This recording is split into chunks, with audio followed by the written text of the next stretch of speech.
How's it going, guys? It's me, Captain Caiden. Welcome back to another video. Today I'm going to be talking about the brand new iPhone 12, or I should say iPhone 12 lineup. So as you all know, we had the October event. We expected the iPhones to be delayed, which they did, which is why we got the event in October rather than in September, where they announced the Apple Watch Series 6, Apple Watch SE, and iPad Pro and iPad 8th generation.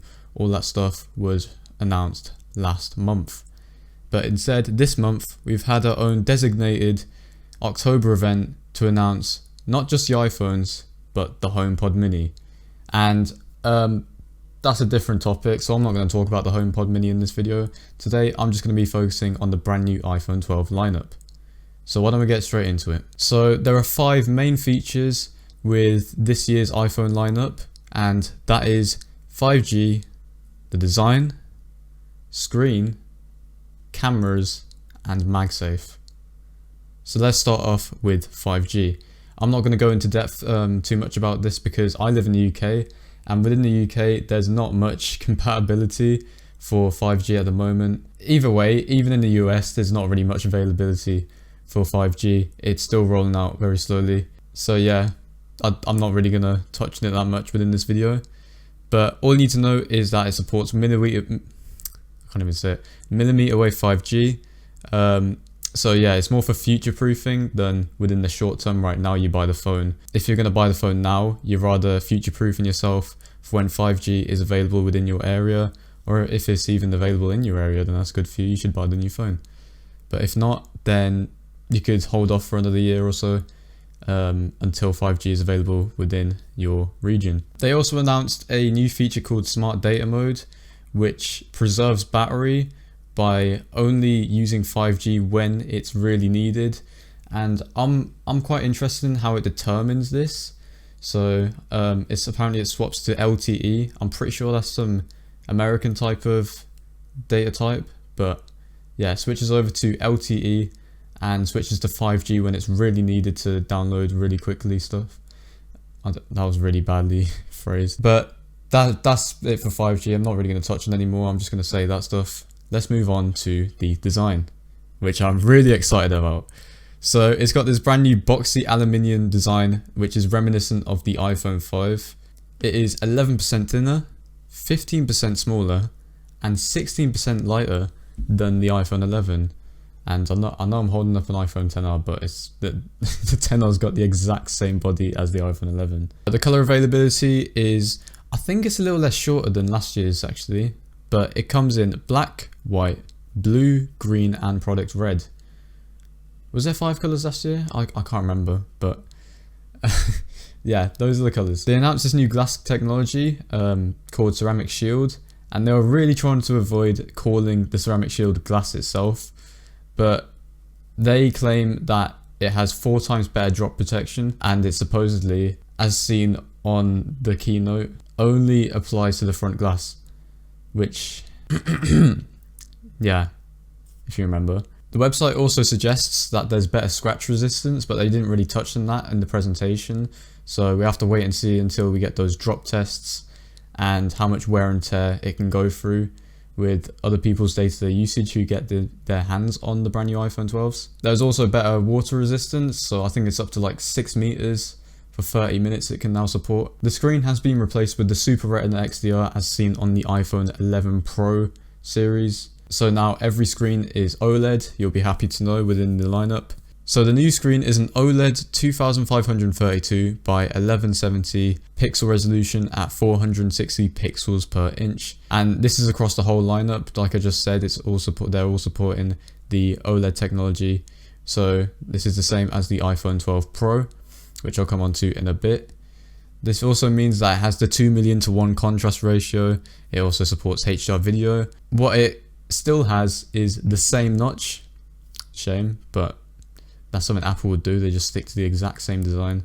You know, you always see it. But what they did change from last year is the flat edges on all sides rather than curved, and it also now has thinner bezels. Let's move on to the cameras. So they do have new upgraded cameras, but it still keeps that same wide and ultra-wide setup as seen on the iPhone 11. It claims to perform better in low light. It also now has Smart HDR3, and all cameras now support night mode, including that back-facing camera. Is it called back-facing or is it called front-facing? I can't remember. Now, MagSafe.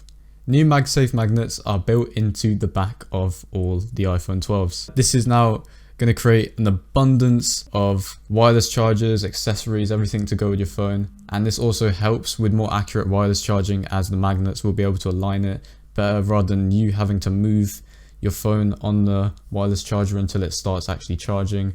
And as you know, if it's a little bit misaligned, then it can slow down the performance of the charger.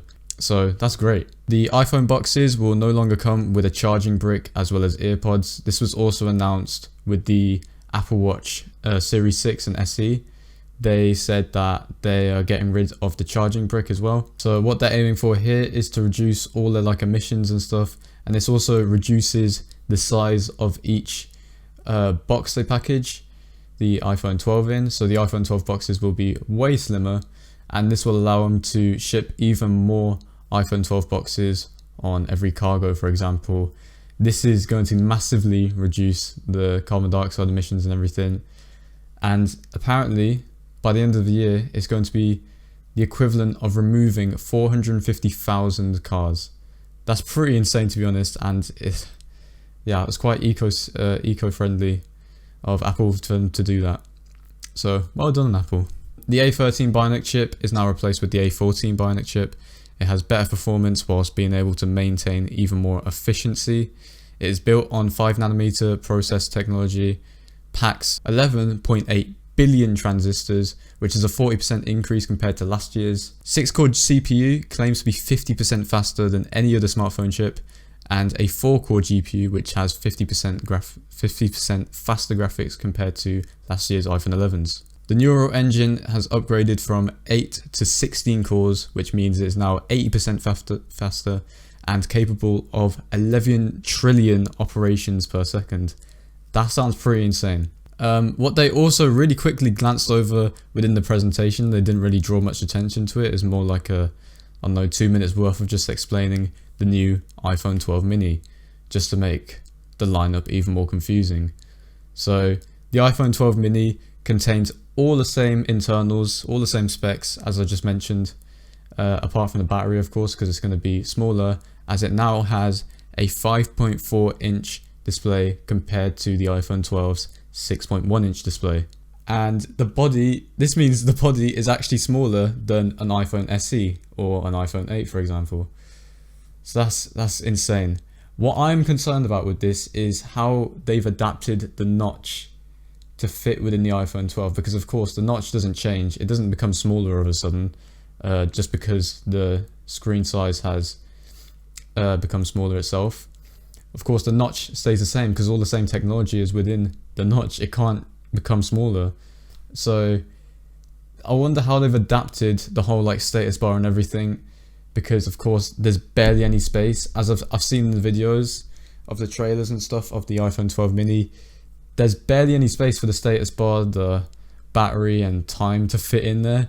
So I'm quite skeptical about that, and I think it might ruin the experience a little bit. It won't be too big of a deal, but it's just the fact how squished it is at the top now. There's barely any space into the sides of the notch, to the point there's not even a point in having a notch there. May as well just create a whole forehead. So this means the iPhone 12 mini is starting at a price of £700, and the iPhone 12 starts at £800. Now, this is a concern that has been raised as people have headed to the website to purchase these, or pre-order starts today, and at the time I'm recording this is the 16th of October. People have noticed on the American website the prices actually vary depending on what network provider you choose. So some providers support that £700 or £800 starting price, but then if you want to get the phone by itself, it costs something like $50 more or something. Oh yeah, I said pounds, I meant dollars. But what I'm confused about is how in the UK, I checked the UK website, this doesn't apply, the same doesn't apply. all the prices are the same. You don't get to choose your network provider, whereas if you want to buy an unlocked iPhone 12 in America, the prices are raised. That's really confusing. So as you also may notice, the iPhone 11 last year had a starting price of around, I'm pretty sure it was £650. This time it's been raised up to £700, and that's for a smaller model, which is, yeah, that makes sense now. You can understand now why they brought in a smaller model to compensate for that raise of the price on the standard model. As you know, the new specs, the 5G, the OLED displays and everything, they've had to raise the prices in order to pay for that. They will also continue to maintain a full lineup of phones with lowering the prices of the remaining older devices. So they've included the iPhone XR, still in the lineup somehow, 2 years old. I probably wouldn't buy it this year. And the iPhone 11, which, you know, that's understandable, but they did get rid of the 11 Pro and the 11 Pro Max. Wow, the camera ended as soon as I flipped into that. Let's move on to the iPhone 12 Pro. So it contains everything mentioned about the iPhone 12, all the same specs, apart from a few upgraded things. So as you know, last year, the iPhone 11 Pro was a little bit smaller than the iPhone 11, which I was quite confused about, and this is what I'm going to talk about in a minute. So it is upgraded from that 5.8-inch display we saw last year on the iPhone 11 Pro to this 6.1-inch display, meaning that it has a larger body and it's actually the same size, same body as the normal iPhone 12. So as we know, last year, like I just said, the iPhone 11 Pro was actually smaller than the iPhone 11 itself. And that's quite ironic because you're paying a lower price for a larger sized iPhone, whereas you have to pay a premium price to get a smaller sized iPhone, which I was quite bummed about because I don't like the size of the iPhone 11 or my iPhone XR. I would have preferred the size of the iPhone XS or the iPhone 11 Pro. This time they've just made them both the same sizes, and they stick in between the size of the iPhone 11 and the iPhone 11 Pro. And I'm quite annoyed about this because I don't like a size above the size of an iPhone 11 Pro. So I'm quite annoyed about that because the last thing I want to resort to is, and I know they've made an iPhone 12 mini, but that's too small. That's not how small I want to go. The perfect size for me was that iPhone 11 Pro. So now I'm quite annoyed about that. It's not like I was going to get the phone myself anyways, but the fact that that's happened, it would have made more sense for them to make a smaller iPhone 12 than same sized iPhone 12 and iPhone 12 Pro. So that's confused me, but there's nothing I can do about it. And at the same time, I'm not even going to get the phone, so I don't know why I'm complaining, but I'm just a bit concerned about that. So as we know, last year, the matte back finish was introduced on the iPhone 11 Pro series. They have now retained that with the iPhone 12 Pro and 12 Pro Max. It introduces this new boxy stainless steel border, which looks absolutely amazing. Have you seen the renders that they made, the trailers? They make it look so good, and that new gold color, it looks even better than last year's gold color. I don't know what else to say about it. And as well as that, the midnight green color that was on the iPhone 11 Pro has now been replaced with this beautiful Pacific blue. I absolutely love it. I wish I could have it. It's something to just absolutely adore. It looks beautiful. So the cameras have been upgraded, and there is a new LiDAR scanner on the back of the iPhone 12 Pro. All cameras again support a night mode, including that front facing camera, and 80% better performance in low light. LiDAR scanner is not just useful for AR, but it also allows a snappier focus, especially in the dark, because as you know, in the dark there'd always be this autofocus hunting. But now that that LiDAR scanner is on the back of the iPhone, it's able to detect the distance between the phone and the object, and now it has an even quicker focus than before. And I already like the focus on my iPhone XR. I thought it was snappy enough, but this is going to allow an even quicker focus in darker areas. They also announced this brand new Apple Pro RAW, which is like a RAW file format. I'm not really going into detail with this because I'm not like some photographer professional or anything, but the Apple Pro RAW is a file format which basically just captures a raw photo without any of that image processing that Apple does to all the photos, and it just contains that raw image and allows you to edit it however you like in post-processing. And here's something we really didn't expect. This is the first ever smartphone to support 10-bit Dolby Vision HDR in 4K and 60 frames per second. Not many high quality cameras themselves, and DSLR cameras even do that themselves. So the fact this is on a phone, that's pretty insane. The iPhone 12 Pro Max, it has a 6.7 inch display versus that 11 Pro Max 6.5 inch display. There is a difference between the iPhone 12 Pro and 12 Pro Max's camera setup. So this time they've noticed how people who bought the 11 Pro, they were just buying it for the sake of it, mostly people who were trying to flex, but they weren't actually taking advantage of those cameras because they just bought it just for the sake of having an iPhone 11 Pro. So they've now added new features with the cameras to the Max rather than on the 12 Pro itself. The telephoto is now a 2.5 times lens versus that 2 times lens. This is also exclusive to the 12 Pro Max. Because the wide lens is heavier, rather than having optical image stabilization in the lens, the image sensor itself now moves to stabilize video, which also now preserves even better sharpness. And to top it all off, both phones start at 128 gigabytes storage and still maintain that starting price of £1,000 and £1,100. That's pretty sick, because I hated the fact that there was a 64 gigabyte option and it started at £1,000 for the 11 Pro or the 10s and all that stuff. The fact that it starts at 128 gigabytes, there's now a point, and the fact that they retain the price at £1,000 for that extra storage, that's great. Well done, Apple. So my concerns, I want to move on to my concerns. There was not a single mention about battery performance or anything throughout the whole of the presentation, and now I understand, because there were also leaks of a smaller battery to be present in the iPhone 12. So in the compare section of the website, the iPhone 11 and 12 both show 17 hours of video playback, so that's good. I think that's a result of the A14 Bionic chip being more efficient, so it's able to preserve that battery and retain the same amount of battery performance as the iPhone 11, even though it's a smaller battery. The 12 Pro Max and 11 Pro Max both also show 20 hours of video playback, so they've also managed to do it the same here. But the iPhone 11 Pro versus the 12 Pro shows 18 hours versus 17 hours. That's a 1 hour difference with video playback. Now, you might not even notice this difference when you're using the phone day to day, but some people might. We're just going to wait for those tech reviewers to get their hands on it and see how it performs. There was also no mention of Face ID improvements, so that leads me to think that Face ID is just exactly the same as last year's.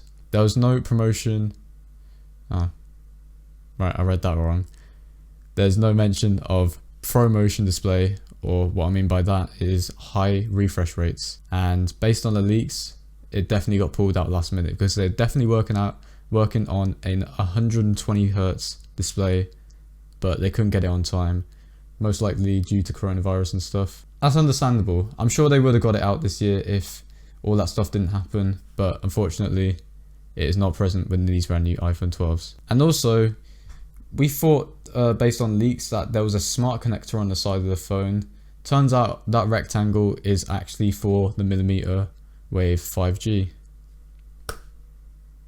So that's solved. Nothing else to report on, that's about it. If you did enjoy this video, please make sure you do leave a like and subscribe if you want to see more content like this of me talking about random crap, yep, or even more phone videos or Apple videos. Don't bet on this yet, but November may be the month to be subscribed, because there may be an unboxing of an iPhone 12 Pro Max on the channel, and there also may be an unboxing near the end of November of an Apple Watch SE, but don't bet on it yet, because I don't know if it's actually going to happen. we'll just have to wait and see what happens. Anyways, thanks for watching, and hopefully I'll see you in the next video. See